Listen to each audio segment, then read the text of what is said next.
Karake malena mana goda Rajina tu kakunke malega roganam cheda Idonta jira mayena jalani nama Ambiya na fatinga kusanyida sitawa mama Idonta jira mayena jalani nama Ambiya na fatinga kusanyida sitawa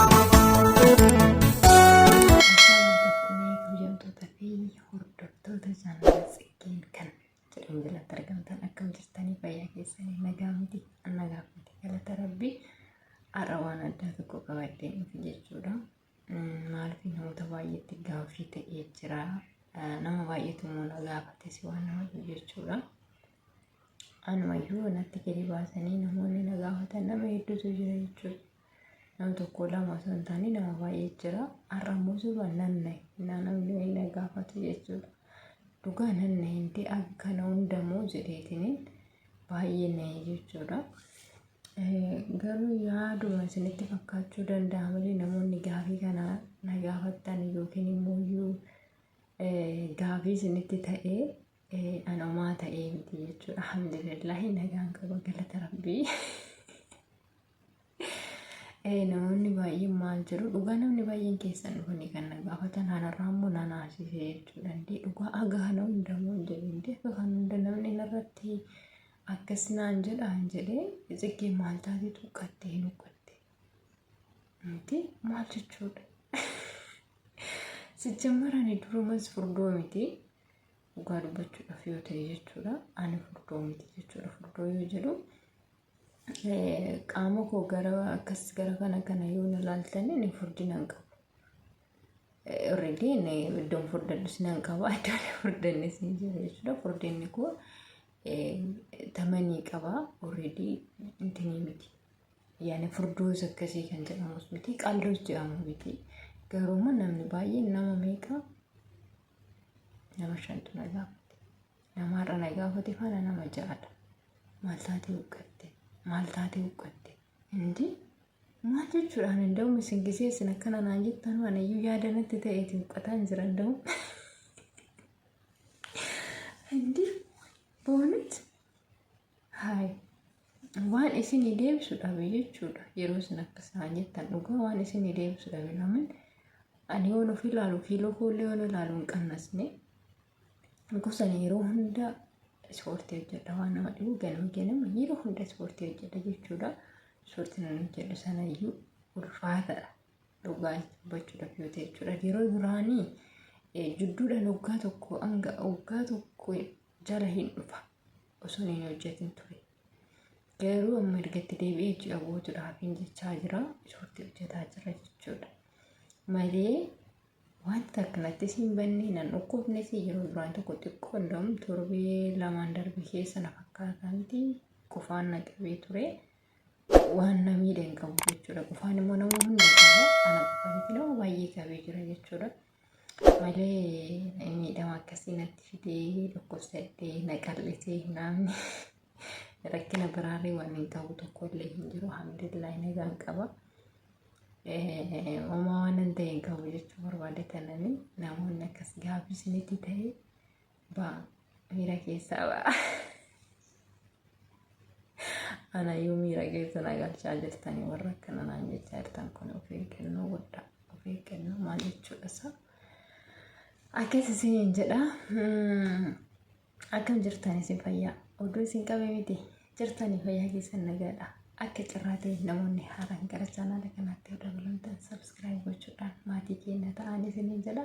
Akkasuma mallattoo alaabaa sana tuquudhaan immoo akka viidiyoon keenya yeroo hunda isin bira ga'u gochuu dandeessanii isin jira. Akkana dhugumaan gootanii galatoomaadha. Akkasuma warreen gaaffii isinitti ta'ee deebii isin kenneera natti fakkaata. Fayyaa kun qaba waan tokko hin taane hin dhukkubsannes asumaan deebii keessan argattanii jedhee quba qaba. Namni ja'a namni gaafatan jechuudha. Siggee maal taatee huqqattee maal taatee rakkoo jiraa rakkina maaltu jira wanta yaaddoftu jira wanta si aarsee jira wanti na aarsellee hin jiru wanti yaadda hin jiru rakkoo takkallee hin qabu. Galata rabbii nagaa kootiin isin jedha gara hundatti iyyuu nagaa qaba. Rabbi haa galateeffamuutiin isin jedha. Batalee namni irra na gaafatte baay'ee na naasiste jechuudha. Yeroo maal taatee uqqatte naan jettu hedduun na'ee jechuudha. Ba'uunatti hedduun na'ee jechuudha. Kanaaf iyyuu lammata namoonni yeroo na argitan illee akkasitti yoo waan uqqadhe isinitti fakkaate maa uqqatteettanii nan gaafatina. Lamin eenyuma ana qofa osoo hin taane nama biraatiyyuu jechuudha. Wayii maal taatee uqqattee namaan jedhanii nama naasisa jechuudha. Dhugaa dubbachuudhaaf nannaan yeroo baay'ee jennaa na gaafatanii warreen kun irraa akka qalbii fakkeessanii na gaafatanii namni irra na gaafate garuu bakka jira miti daarekti maal taatee uqqattee naan jennaan bakka ninja yoo miira tokkotu natti dhaga'ame jechuudha. Gaafa akkasaan jedhanii garuu namoonni baay'een keessan jechuudha. Nama tarii yoollee waan xiqqoo isinitti jijjiiramee argitanii akkasittiin gaafatinaadha. Kanaaf iyyuu namni ani immoo rakkina tokkollee hin qabu isiniin jedha dhugaa dubbachuudhaaf hin dhukkubsannilleedha. Yaa qofaan namuu hunda qabee ana qofa miti. Yommuu na dhiisee jira amma fayyaa qaba. Xiqqoo hojiidhaan biizii ta'ee tanaan gara onlaayinii irratti argamaa hin jiru.